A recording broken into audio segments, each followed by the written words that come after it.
how many antipsychotic medications that are uh, prescribed, or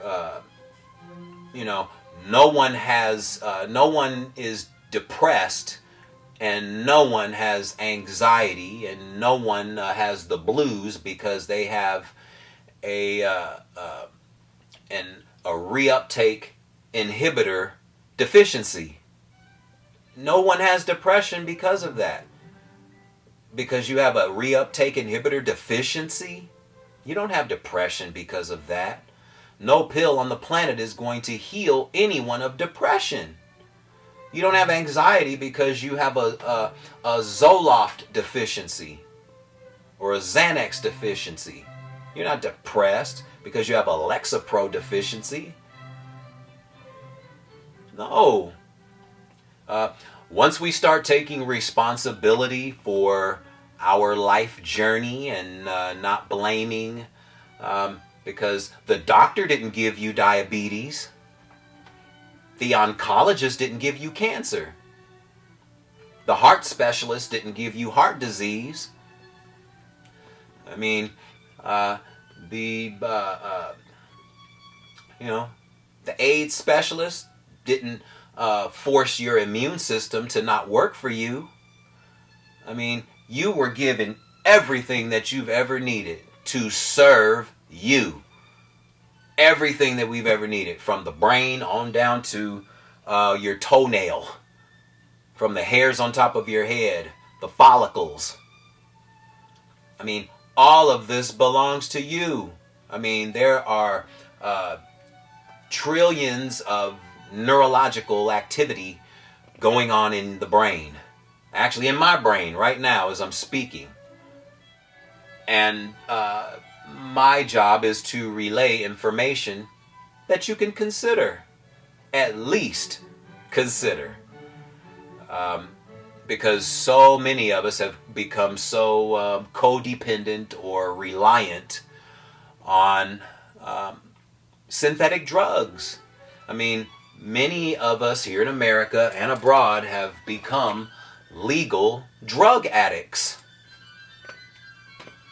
Yeah, legal drug addicts.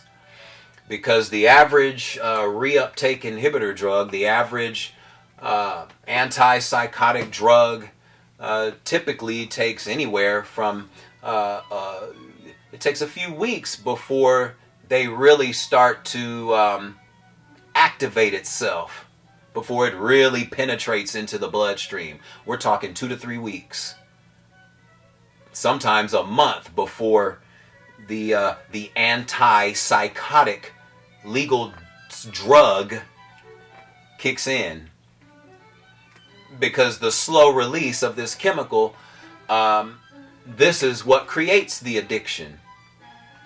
The slow release of a non-biological chemical, or a chemical that's supposed to mimic something of biology.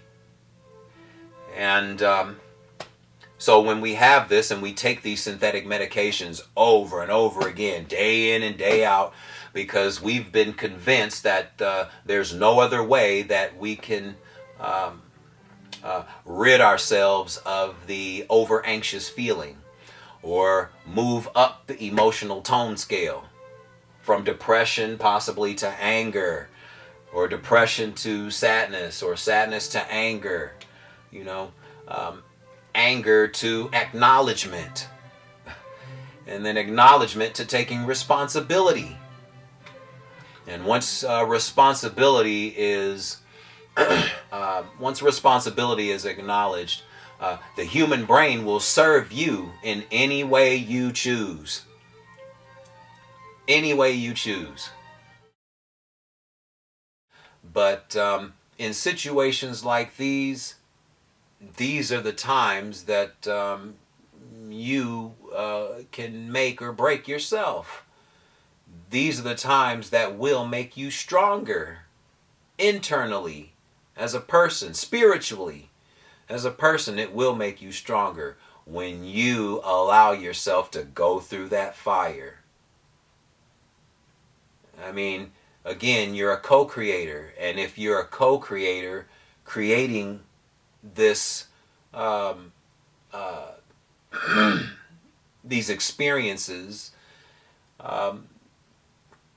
you have all the wherewithal to bring yourself out the same way you brought yourself in. Use it as a learning tool as you take yourself out of the situation. That way you can make yourself better moving forward. Being mentally evaluated by by a psychiatrist, you can make that choice, but the potentials are there to be diagnosed or labeled as something that your spirit may not agree with. Labels like being manic depressive, schizophrenic, and all of these different labels for different emotions.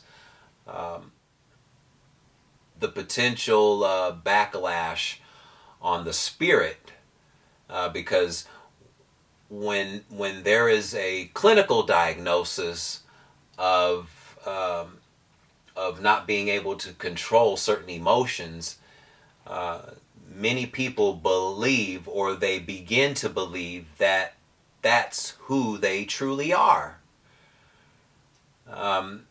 If there's a diagnosis of being bipolar, or if there's a diagnosis of having some form of anxiety, or calling it a disorder, many people start to believe that about themselves. And this kind of chemistry permeates your entire being. And over time, some people truly believe that that's who they are. And when you meet them, they tell you that's who they are. I'm bipolar. I've been diagnosed as being bipolar. I've been diagnosed for having a social anxiety disorder. I've been diagnosed as being that. And they will tell you that that's who they are. Because a esteemed psychiatrist has told them that's what they are. Or some other authority in the medical field, or in the field of pharmacopoeia. Someone told them that they have such and such disorder. And they believe it. Which can create more harm, not only physiologically, but psychologically. That can cause more harm, which means more diagnoses, which means we'll have to have more mental evaluations, because someone sparked the idea that there's something morbidly wrong with me, because I've had specific experiences, and I want to learn how I can have a better experience. Not that I need to be clinically diagnosed with something because I had an experience, or because I allowed the experience to be a part of my life for a certain amount of time. So having a mental, or being evaluated, may be potentially harmful to the individual being evaluated, because now the label will be stigmatized by the individual or by others. And this could be harmful to the individual as well. So having a mental evaluation, I can't tell you not to. All I can say is what the potentialities may be from having such a clinical diagnosis. And we all know what comes along with that. Possible medical or medication interventions, which could become, which can become a potentially new challenge or situation, because one medication can lead to symptoms that will lead to having a diagnosis for another medication. And then we have the domino effect of another person that becomes addicted to psychiatric pharmaceutical drugs, all because they had an experience in life that was contrary to what they thought it should be. But if there's an adverse experience, that doesn't mean that there has to be a diagnosis of a disorder, because everybody has the potential to change once the experience has been acknowledged. You don't have to call it a disorder.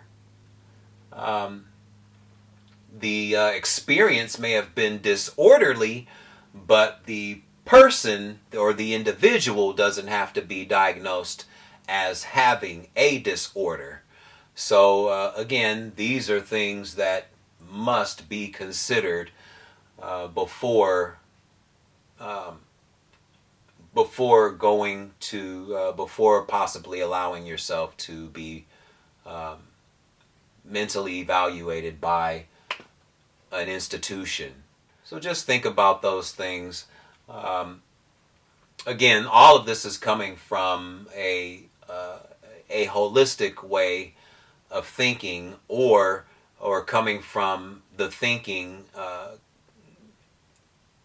by way of holistic teachings, because all of this is coming from the human brain. All of this is coming from the human brain. All experiences are rendered by way of how the brain perceives information and how we respond to it. So for overall health, physiological health, psychological health, spiritual health, emotional health,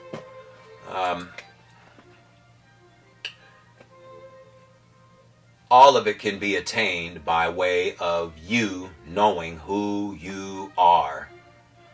Not only as a human being, but as a spirit being, something much more than the flesh. Just know that your entire physiology, your entire being is powerful. More powerful than we give it credit for as human beings. I mean, we've seen so many people heal themselves of their own conditions around the world. It's been documented. People have healed themselves of anxiety, depression, what the psychiatric industry labels as bipolar disorder, separation anxiety, and all of these things, schizophrenia, you name it.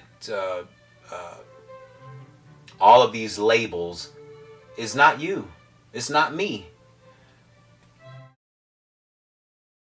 I mean, life is not difficult.